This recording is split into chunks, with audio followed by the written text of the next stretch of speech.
করে না। নবী যেই জায়গায় যায় সেই জায়গায় তারা নবীর বিরুদ্ধে মিথ্যা রটনা করে। আমার নবী যেখানে কোরআনের দাওয়াত নিয়ে যায়, পিছনে পিছনে আবু জেহেল যায়।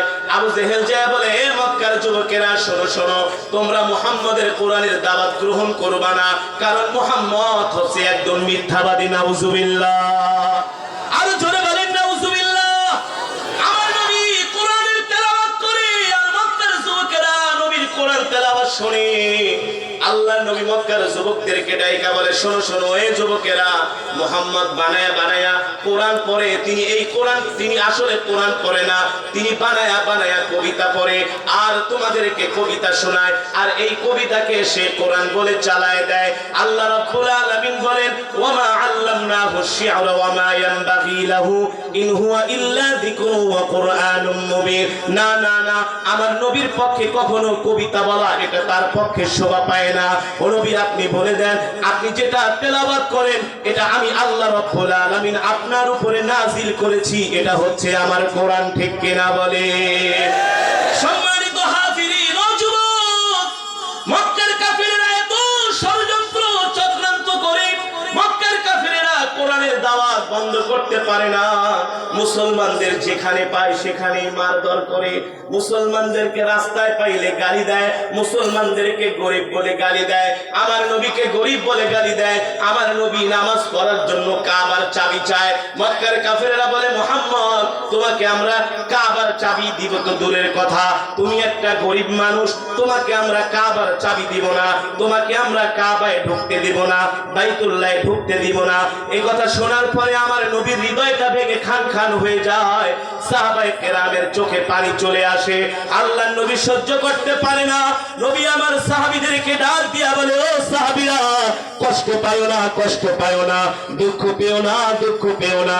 আজকে মক্কার কাফেররা আমাদেরকে বাইতুল্লাহে নামাজ পড়ার জন্য চাবি দেয় নাই, তাতে কি হয়েছে, কি হয়েছে, তোমরা কষ্ট পেও না। আর কিছুদিন পরে আমরা হব বাইতুল্লাহর চাবির মালিক। আল্লাহু আকবার।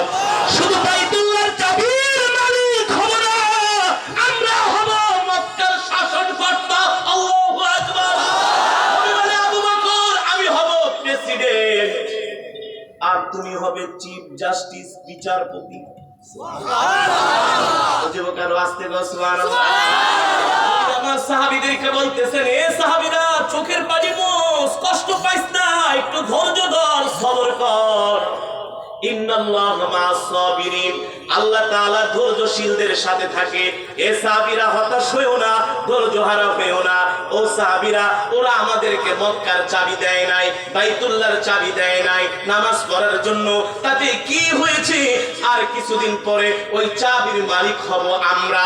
শুধু চাবির মালিক হব না, আমি হব মক্কার প্রেসিডেন্ট, আমার আবু বকর হবে প্রধান বিচারপতি, আর আমার ওমর হবে সেনা প্রধান। আল্লাহু আকবার। নবীর মুখে এই কথা শুনে সাহাবীরা খুশিতে আনন্দে আত্মহারা। কেনই বা হবে না? আমার নবী কোনদিন মিথ্যা কথা বলতে পারে? আমার নবীর 63 বছর জিন্দেগিতে কোনদিন নবী, আমার নবীর জবান থেকে স্লিপ কেটেও একটা মিথ্যা কথা আমার নবীর জবান থেকে বের হয় নাই। আল্লাহ রাব্বুল আলামিন কোরআনের ভিতরে বলেছেন, ওয়া ইয়ানতিকু আনিল হাওয়া। মুসলমান, কোরআন থেকে বয়ান করতেছি, বানায় বানায় কিসসা কাহিনী বলি না, চ্যালেঞ্জ করলাম। আল্লাহ এই কোরআনে বলছেন, যুবক ভালো করে শুনে রাখো, আজকে তোমরা হীনমন্যতায় ভোগো, তোমরা মনে করো আলেমরা শেষ, আলেমরা ফিনিশ হয়ে গেছে। না না না, পৃথিবী যতদিন থাকবে আলেমরা থাকবে, পৃথিবী যতদিন থাকবে আলেমদের ক্ষমতা থাকবে। ঠিক কিনা বলেন?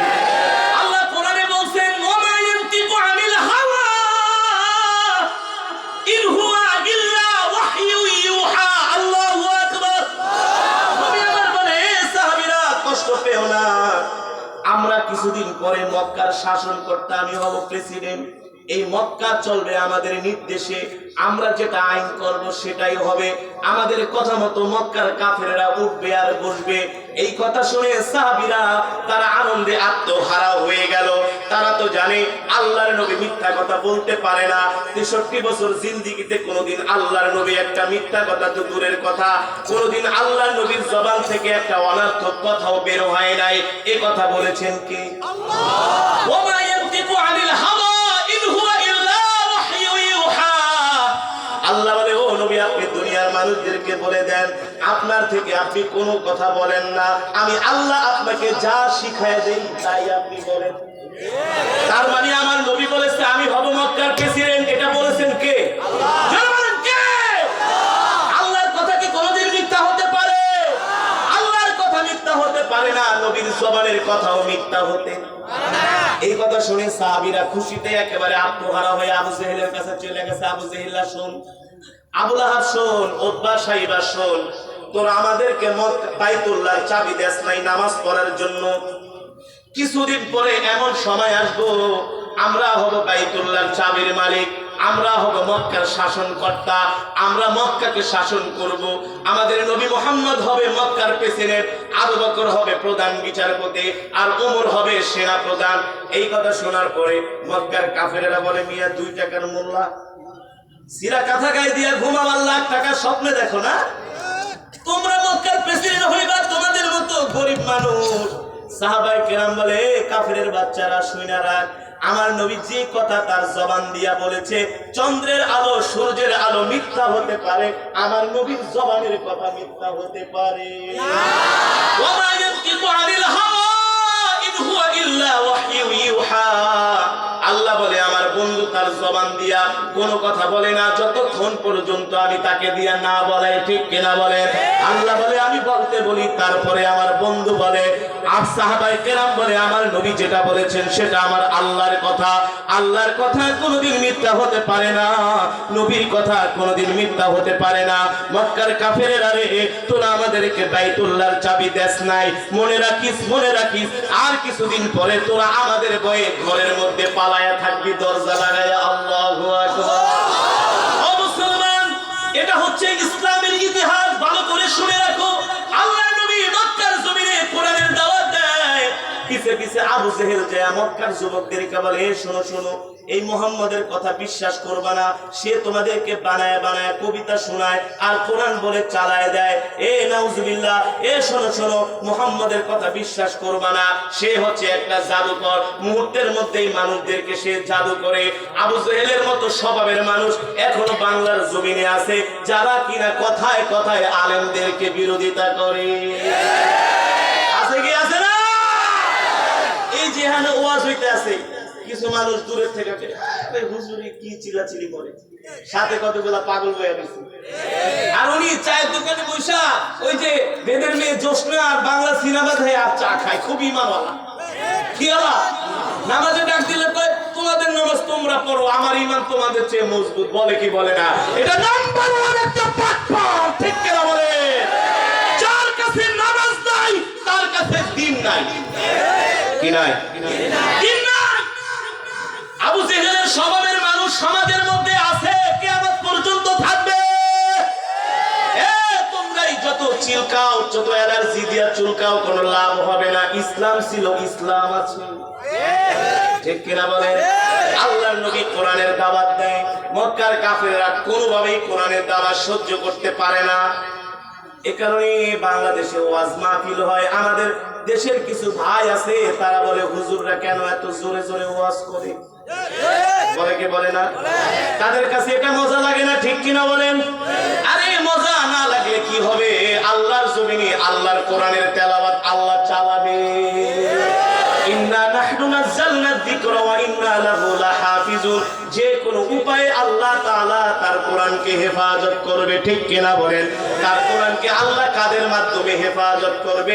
ফেরেশতার মাধ্যমে না, আল্লাহ কোরআনকে হেফাজত করবে এমন কোরআনওয়ালা মুসলমানদের মাধ্যমে, আপনাদের মাধ্যমে, ঠিক কিনা বলেন?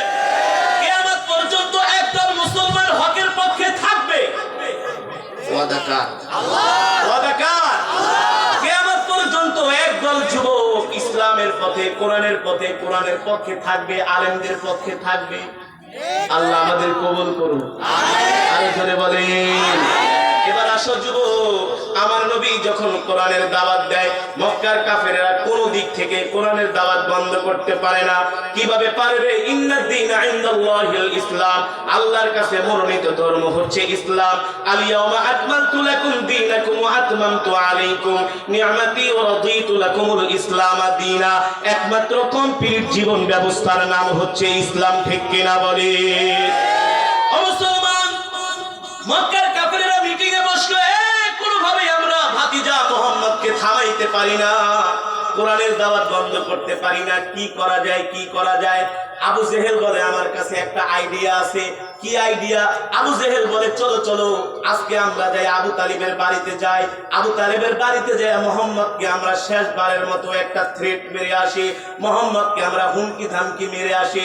যদি আমরা হুমকি ধামকি মারি, আমাদের ভয়ে মুহাম্মদ কোরআনের দাওয়াত বন্ধ করে দিবে। আবু লাহাব বললে, আবু জেহেল তোমার মাথায় এত বুদ্ধি, চলো চলো আবু তালিবের কাছে যাই, আমরা এমন ধমক মারবো যাতে করে ভাতিজা মুহাম্মদ ভয় পাওয়া যায় আর কোরআনের দাওয়াত বন্ধ করে দেয়। আবু জেহেল, আবু লাহাব, উতবা, শাইবা, আবু সুফিয়ান, ওলীদ ইবনে মুগীরা সহ 6 জনের একটা গ্রুপ চাচা আবু তালিবের বাড়িতে গেলেন। যে বললেন, আবু তালিব আমরা আপনার সাথে একটা কথা বলার জন্য এসেছি। আবু লাহাব দাঁড়ায় বলে, আবু তালিব শোনেন শোনেন, এই কথাটা শেষবারের মতো বলে গেলাম। আবু জেহেল দাঁড়ায় বলে, আবু তালিব ভাতিজা মুহাম্মদ মক্কার যুবকদেরকে কোরআন তেলাওয়াত করে শোনায়, তাদেরকে কোরআনের কথা বলে, কালিমার কথা বলে, সে আমাদের খোদাকে গালি দেয়, আমাদের খোদাকে পছন্দ করে না। এই আবু তালিব ভাতিজা মুহাম্মদ আমাকে মূর্খ বলে গালি দেয়, নির্বোধ বলে গালি দেয়, ভাতিজা আমাকে যেখানেই পায় সেখানেই ভাতিজা আমাকে অপমান করে। আপনার কাছে বিচার দিয়া গেলাম, ভাতিজা মুহাম্মদকে বলে দিবেন কোরআনের দাওয়াত সে যাতে না দেয়। কোরআনের দাওয়াত যদি দেয়, সে যদি রাস্তায় বের হয়, আমরা তার বিরুদ্ধে পাল্টা প্রতিরোধ করব। নাউজুবিল্লাহ। আবু তালিব বলে, আবু জেহেল তুই কি প্রতিরোধ করবি? বলে, শোনেন শোনেন আবু তালিব, আমরা আপনাকে সম্মান করি, শ্রদ্ধা করি, আপনি আমাদের মুরব্বী, শেষবারের মতো বলে গেলাম, ভাতিজা মুহাম্মদ যদি কোরআনের দাওয়াত বন্ধ না করে, তাহলে কিন্তু আমরা খোলা আকাশের নিচে ফয়সালা করব। আল্লাহ নবীকে হুমকি দেয়। চাচা আবু তালিব বলে, ঠিক আছে যা, তুই বলছিস ভাতিজা আসুক, তারপরে ভাতিজার কাছে জিজ্ঞেস করি ভাতিজা কি করে। আবু জেহেল চলে গেল। রাত্রিবেলা আল্লাহর নবী কোরআনের দাওয়াত, কালেমার দাওয়াত দিয়া ঘরে ফিরলেন। চাচা আবু তালিব ডাক দিলেন, ও ভাতিজা মুহাম্মদ, তালহিনা উজলিস হুনাক, আমশি মাই, আমার সাথে চলো, তোমার সাথে কিছু কথা আছে। নির্জন এক জায়গায় চাচা আবু তালিব আল্লাহর নবীকে নিয়ে গেলেন। আর আল্লাহর নবী সরকারে দো আলম বলেন, চাচা আপনি আমাকে ডেকে আনলেন, আপনার চেহারার মধ্যে চিন্তার ছাপ, আপনার চেহারার মধ্যে কেমন যেন পেরেশানি। চাচা কি হয়েছে, কি হয়েছে? আবু তালিব বলে, ভাতিজা আজকে রাত্রে মক্কার বড় বড় লিডারেরা আমার বাড়িতে আসছিল। আল্লাহ নবী বলে, কেন আসছে? চাচা আবু তালিব বলে, ভাতিজা তুমি যে কোরআনের দাওয়াত দাও, এটা আবু জেহেলরা পছন্দ করে না, এখন কি করবা? কোরআনের দাওয়াত কি বন্ধ করে দিবা? আল্লাহ নবী বলে, চাচা কোরআনের দাওয়াত তো বন্ধ করা দূরের কথা, আবু জেহেলদেরকে বলে দিন আমি মুহাম্মদ এক মুহূর্তের জন্য আল্লাহর কোরআনের দাওয়াত বন্ধ করব না। আর জোরে বলেন সুবহানাল্লাহ। চাচা আবু তালিব বলে, তাহলে ওরা যে বলল পাল্টা প্রতিরোধ করবে, আল্লাহ নবী বলে, যান, যা পরে করতে বলেন। আল্লাহু আকবার। কেমন ছিল আমার নবীর ঈমান? ও যুবক, পুরো মক্কার ক্ষমতা একদিকে, আর নবী আমার একা, আর মক্কার সব লিডাররা একদিকে। অস্ত্রের অভাব নাই, পিস্তল AK-47 রাইফেলের অভাব নাই, আছে তরবারি ঘোড়ার কোনো কিছু অভাব নাই, টাকা পয়সা ক্ষমতা কোনো কিছুর অভাব নেই, সব তাদের হাতে। তারা এসে থ্রেট মেরে যায়, ভাতিজাকে বলে দিও কোরআনের দাওয়াত যাতে বন্ধ করে দেয়।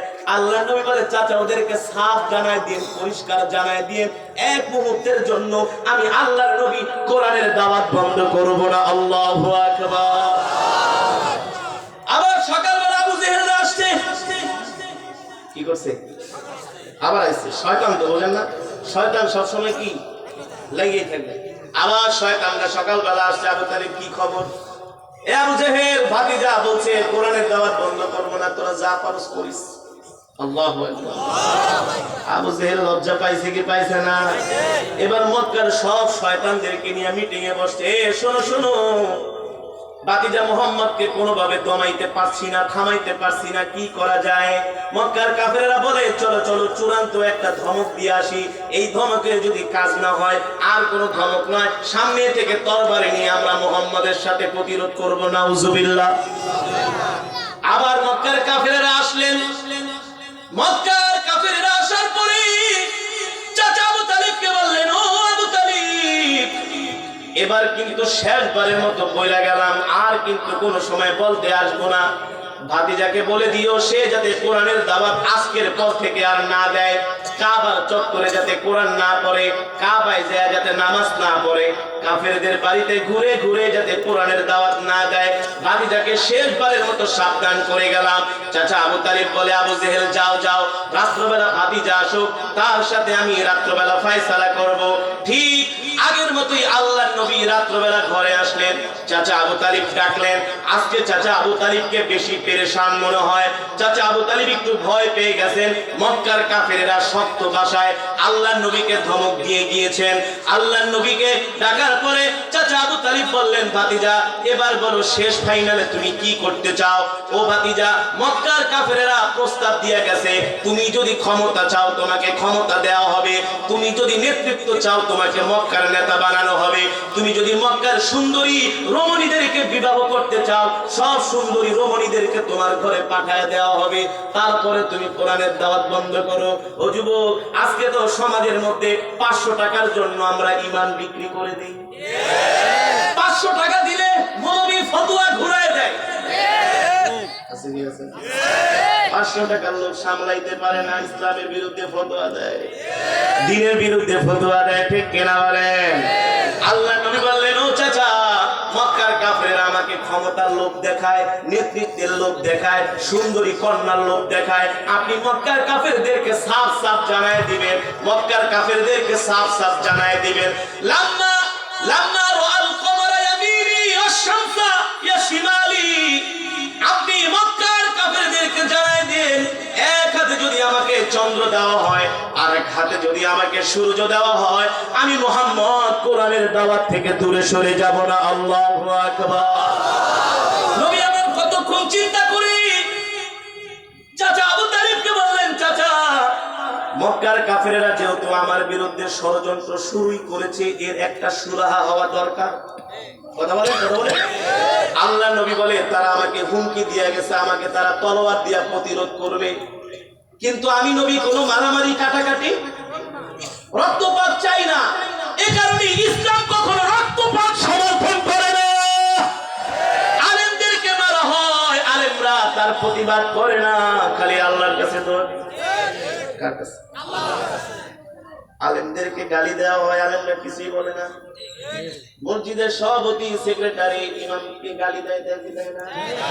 মুসল্লিরা এসে ইমামকে গালি দেয়, মনে করছে বেটা ইমাম খোদাই, বেটা খোদাই না, বলদ না, বলদের ভান ধরে। কারণ আল্লাহ ধৈর্যশীলের সাথে আছেন। ঠিক কিনা বলেন? ইন্নাল্লাহা মা'আস সাবিরিন। উঠতে উঠতে আয়েশা ইমাম সাহেবকে সভাপতি সেক্রেটারি ধমকায়, ইমাম কিছু বলে না। কেন বলে না? ইমাম যদি আজকে এই মসজিদের ইমামতি ছাইরা চলে যায়, 2 দিন পরে একটা বেদাত তাইয়া ঢুকবো, সবগুলার বেদাত বানায় ফেলাইবো। কথা বলেন, কথা বলেন। এই কারণে ইমাম নিজে কষ্ট পাইলেও আল্লাহর দ্বীনকে টিকানোর জন্য নিজেকে বিসর্জন দেয়। ঠিক কিনা বলেন? আল্লাহ নবীকে মক্কার কাফেররা কষ্ট দেয়, নবীকে মারার হুমকি দেয়। আমার নবী বলে, চাচা আমি মারামারি কাটাকাটি রক্তপাত হানাহানি চাই না।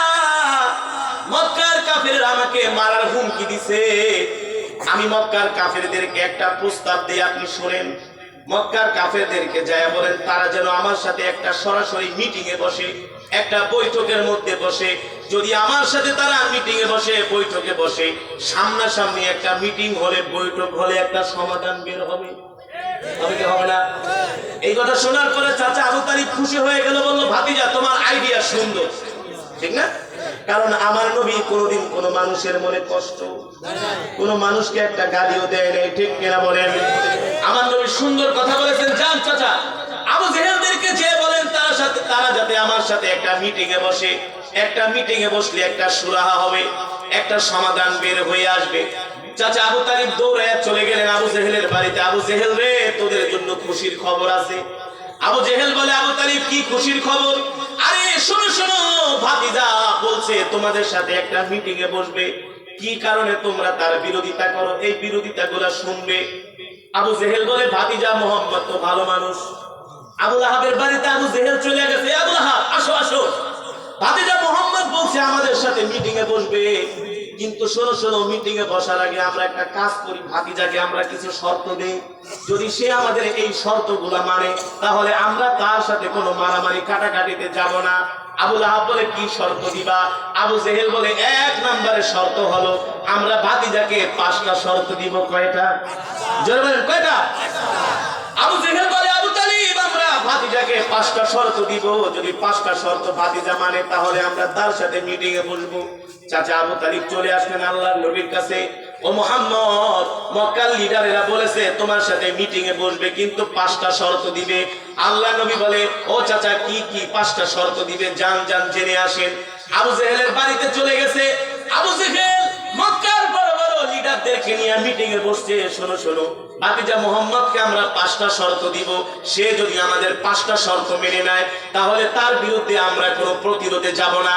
আবু জেহেল বলে, শোনো, আমরা 5টা এমন এমন শর্ত দিব যে শর্তগুলো মানলে ভাতিজা যাতে কোরআনের দাওয়াত আর দিতে না পারে, শয়তানের শয়তানি। আবু লাহাব বলে, আবু জেহেল কি শর্ত দেওয়া যায়? আবু জেহেল দাঁড়ায় বলে, আমার একটা শর্ত আছে। আবু লাহাব 1 নম্বরে লেখো। আবু লাহাব বলে, কি শর্ত? বলে, শর্ত হলো, ও আবু লাহাব, ভাতিজা মোহাম্মদ আমাকে সব সময় মূর্খ বইলা গালি দেয়। কারণ আবু জেহেল আগে ছিল আবুল হেকাম, হেকমতের অধিকারী, হেকমতের পিপা, হেকমতের সর্দার, এখন হয়ে গেছে জাহেলের সর্দার, মূর্খ। ঠিক কি বলেন? আল্লাহ নবী আবু জেহেলকে মূর্খ বলে, নির্বোধ বলে গালি দিত। আবু জেহেল বলে, ও আবু লাহাব, 1 নম্বরে শর্ত লেখো, ভাতিজা যাতে আজকের পর থেকে আমাকে মূর্খ না বলে, নির্বোধ না বলে। বলে, ঠিক আছে, 1 নম্বরে লিখলাম। 2 নম্বরে কি লিখবো? আবু লাহাব বলে, 2 নম্বরে হলো ভাতিজা যাতে আজকের পর থেকে আর কাবার চত্বরে কোরআনের তেলাওয়াত না করে। এই কথা শোনার পরে আবু জেহেল একটু মন খারাপ করছে। তার কারণ হলো, আল্লাহর নবী যখন কোরআন পড়তেন রাত দুপুর বেলা 2টা বাজে আবু জেহেল না ঘুমায়া কাবার চত্বরে যায় আল্লাহর নবীর কোরআনের তেলাওয়াত শুনতো। আর জোরে বল সুবহানাল্লাহ। আবু জেহেলকে আল্লাহ কোরআনের তেলাওয়াত এটা দরকার নেই। আল্লাহ, তুমি তো রাতে বেলা যাও কোরআন শুনতে, আমি সবই জানি, তোমার কোরআন শোনা বন্ধ করতে হবে, বুঝলেন? আবু লাহাব, না না না, তোমাকে মোহাম্মদ মূর্খ বলে গালি দেয়, এই শর্ত যেহেতু লেখছি তাহলে কোরআন তেলাওয়াত করবে, এটা কেন লিখবো না? মানে আবু লাহাবকে সহ্য করতে পারে না। আবু লাহাবের সব জায়গায় প্যাঁচ লাগায়, কি করে? একদম নাম্বার 1 বজ্জাত শয়তান। আবু জেহেল বেচারা গেছে বিপদে পড়ে, একটু যাই কোরআন তেলাওয়াত শুনতাম, মুহাম্মদের কণ্ঠে ভালোই লাগতো। আবু লাহাবের শয়তানি লেখা কি? বেচারা নিরুপায়, ঠিক আছে লেখো 2 নম্বরে, যাতে মুহাম্মদ আর কি কোরআন তেলাওয়াত জোরে জোরে কাবা চত্বরে না করে। 3 নম্বরে কি শর্ত রাখা যায়? আবু সুফিয়ান দাঁড়ায় বলে, 3 নম্বরে শর্ত হলো ভাতিজা মুহাম্মদকে কাবায় ঢুকতে দেওয়া যাবে না, নামাজ পড়তে দেওয়া যাবে না। 3 নম্বর শর্ত। 4 নম্বর শর্ত কি দেওয়া যায়? ওলীদ ইবনে মুগীরা বলে, 4 নম্বর শর্ত হলো ভাতিজা আমাদের খোদাকে গালি দেয়, যাতে আমাদের লাত মানাত উজ্জাকে যাতে গালি না দেয়, শর্ত লেখো।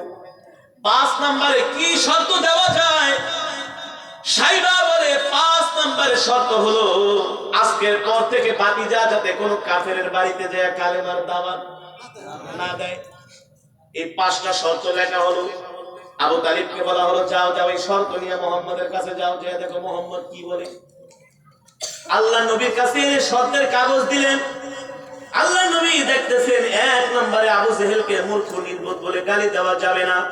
2 নম্বরে নবীজিকে জোরে জোরে কোরআন তেলাওয়াত করতে দিবে না। 3 নম্বরে নবীজিকে কাবার চত্বরে নামাজ পড়তে দিবে না।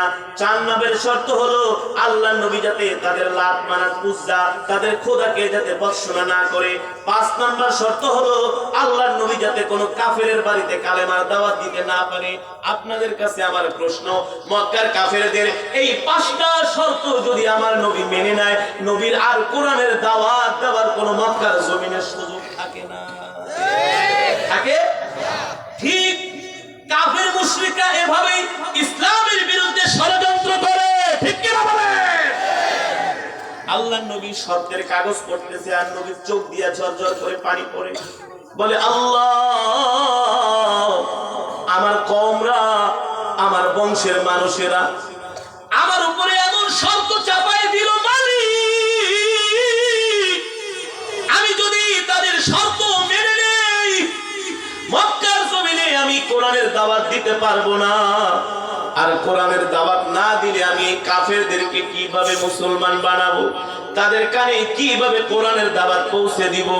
আল্লাহ আপনি আমাকে সাহায্য করেন। আল্লাহ আপনি যদি আমাকে সাহায্য না করেন আমি হেরে যাব। আপনি যদি আমাকে সাহায্য করেন অবশ্যই তাদের বিশাল শক্তির বিরুদ্ধে আমি বিজয় অর্জন করব। ঠিক কিনা বলেন? আল্লাহ ডাক দিয়া বলে, ও আমার বন্ধু, চিন্তা করবেন না, পেরেশান হবেন না। আল্লাহু আকবার। হাসবুনাল্লাহু ওয়া নি'মাল ওয়াকিল, নি'মাল মাওলা ওয়া নি'মান নাসির। যে আল্লাহর উপরে তাওয়াক্কুল করে আল্লাহই তার জন্য জোরে বলেন যথেষ্ট। আল্লাহ তাআলা শিখায় দেয়, ও নবী আপনি মক্কার কাফেররা আপনাকে শর্ত দিয়েছে কয়টা? জোরে বলেন, জোরে বলেন। কি করবেন না, বসো। মক্কার কাফেররা শর্ত দিয়েছে কয়টা? আল্লাহ তাআলা কয়, নবী ওমা ইয়ানতিকু আনিল হাওয়া ইন হুয়া ইল্লা ওয়াহয়ুন ইউহা। ও নবী মক্কার কাফেররা আপনাকে শর্ত দিয়েছে 5টা, আপনি ওদের 5টা শর্তের বিরুদ্ধে মাত্র একটা শর্ত দেন। কয়টা? নবী চাচা আবু জাহেলকে ডাক দিয়ে বলেন, চাচা এদিকে আসেন। আবু জাহেলরা কয়টা শর্ত দিয়েছে? 5টা। বলে ওদের 5টা শর্তের পরিবর্তে আমি নবী মাত্র একটা শর্ত দিব। যা বলেন, আমি যদি ওদের 5টা শর্ত মানি ওরা আমার একটা শর্ত মানবে কিনা? কিন্তু নবীজি শর্ত